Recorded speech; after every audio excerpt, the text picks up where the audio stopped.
क्या आपने कभी सोचा है कि पेट्रोल के प्राइसेस इतने क्यों बढ़ रहे हैं? क्या पेट्रोल के प्राइस पर टैक्स भी पड़ता है? ये टैक्स कौन लेता है?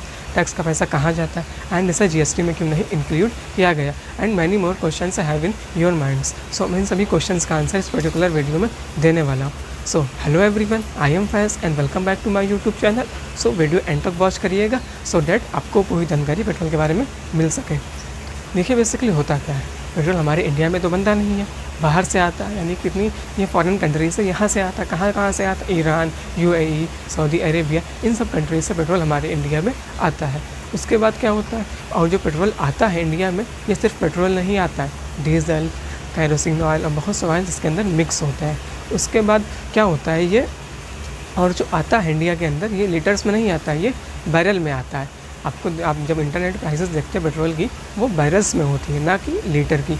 एक बैरल में तकरीबन 150 लीटर होते हैं, तो जो आता है पेट्रोल वो बैरल्स के अंदर ही आता है। उसके बाद क्या होता है, अपने इंडिया में रिफ़ाइन होता है। अपने इंडिया में बड़ी बड़ी रिफाइनरीज लगी हुई हैं, बड़े बड़े स्टेट्स में, जैसे आसाम में, गुजरात में, महाराष्ट्र में, बहुत से स्टेट्स में रिफाइनरीज लगी हुई हैं। तो वहाँ पेट्रोल रिफ़ाइन होता है, जिससे पेट्रोल अलग होता है, डीजल अलग होता है और ऑयल्स, बहुत से ऑयल्स अलग होते हैं। उसके बाद क्या होता है, ये अपनी केंद्र सरकार के पास पहुँचता है।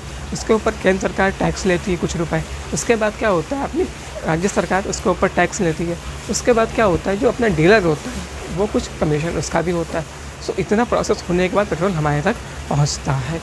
सो मैं यहाँ पर आपको दो डाटे दिखाने वाला हूँ, 2014 का डाटा और 2021 का डाटा, कि किस तरीके से पेट्रोल प्राइस में इंक्रीजमेंट हुआ। So focus on the board.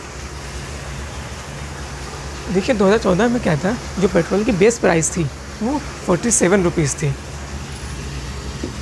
2014 में पेट्रोल की बेस प्राइस मीन्स जो पेट्रोल रिफ़ाइन होने के बाद जो सरकार को पहुंचता था, सेंट्रल गवर्नमेंट को पहुंचता था, वो 47 रुपीज़ पर लीटर में पहुंचता था।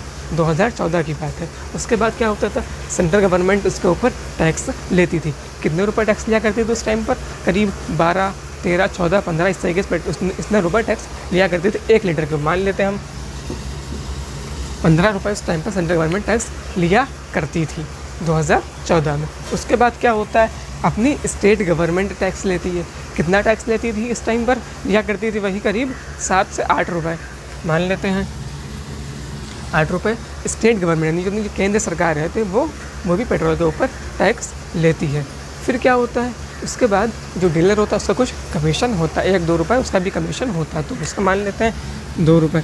तो पेट्रोल हमें तकरीबन, सबको जोड़ेंगे, तकरीबन हमें 42 रुपीज़ पर लीटर में पड़ा करता था 2014 में। 72 रुपीज़, 72 रुपये, 71, 70, 72, इस तरीके से वहाँ 14-15 के टाइम में प्राइजेस पेट्रोल के हुआ करते थे 2014 में। इस तरीके से इतना प्रोसेस होने के बाद अब जो 2021 में क्या हुआ, जो अपना पेट्रोल का बेस प्राइस है वो 29 रुपीज़ पर लीटर हो गया। 29 रुपीज़ पर लीटर। आप सोच रहे होंगे कि पहले 47 रुपीज़ था, यानी कि पहले 47 था, अब 29 रुपीज़ हो गया। तो इससे क्या होना चाहिए, पेट्रोल का प्राइस कम होना चाहिए, लेकिन है तो इसका अपोजिट, वो तो बहुत ही हाई है। रीज़न क्या है, अब इसके बाद क्या होता है, अपनी सेंट्रल गवर्नमेंट इसके ऊपर टैक्स लेती है। कितना टैक्स सेंट्रल गवर्नमेंट इस टाइम पर ले रही है? तकरीबन 40 रुपये, 40-42 इस तरीके से सेंट्रल गवर्नमेंट टैक्स ले रही है। तो हम एक अप्रॉक्सीमेट 40 रुपीज़ मान सकते हैं कि इस टाइम पर सेंट्रल गवर्नमेंट इतना रुपये टैक्स ले रही है। उसके बाद क्या होता है, अपनी जो स्टेट गवर्नमेंट होती है वो भी इसके ऊपर कुछ टैक्स लेती है। कितना टैक्स ले रही है स्टेट गवर्नमेंट? तकरीबन वही 21, 22, 20 रुपये तक मान सकते हैं हम उसको। मान लेते हैं उस 20 रुपये सेंट्रल गवर्नमेंट जो अपनी है वो, स्टेट गवर्नमेंट जो अपनी है वो टैक्स ले रही है। उसके बाद क्या होता है, जो अपना डीलर होता है कुछ कमीशन उसका भी होता है, वो इस टाइम पर करीब 2 से 3 रुपये, वो पहले लिया था 14 में, अब भी वो 3 रुपये सिर्फ ले रहा है। तो आप सबको जब जोड़ेंगे तो तकरीबन करीब 92 रुपीज़ पर लीटर की प्राइसेस है, बल्कि है तो इससे भी ज़्यादा, 92, 95 का, किसी स्टेट्स में तो 100 के करीब पहुंच गई है, 105 तक पहुंच गई है। अभी कुछ दिन पहले न्यूज़ आई थी कि जो डीजल का प्राइस भी जामनगर में, गुजरात में एक शहर है श्रीगंगानगर, वहाँ 99 रुपये पर लीटर डीजल है, पेट्रोल 106 रुपये पर लीटर है।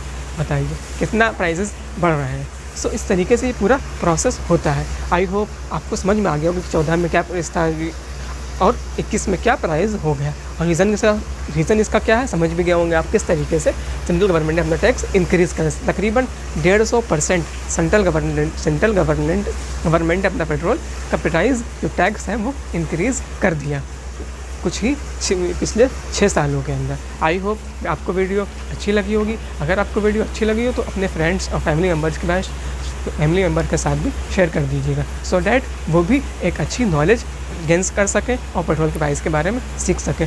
सो see you in the next video ऐसे ही कुछ इंटरेस्टिंग टॉपिक्स के साथ। तब तक के लिए goodbye and take care.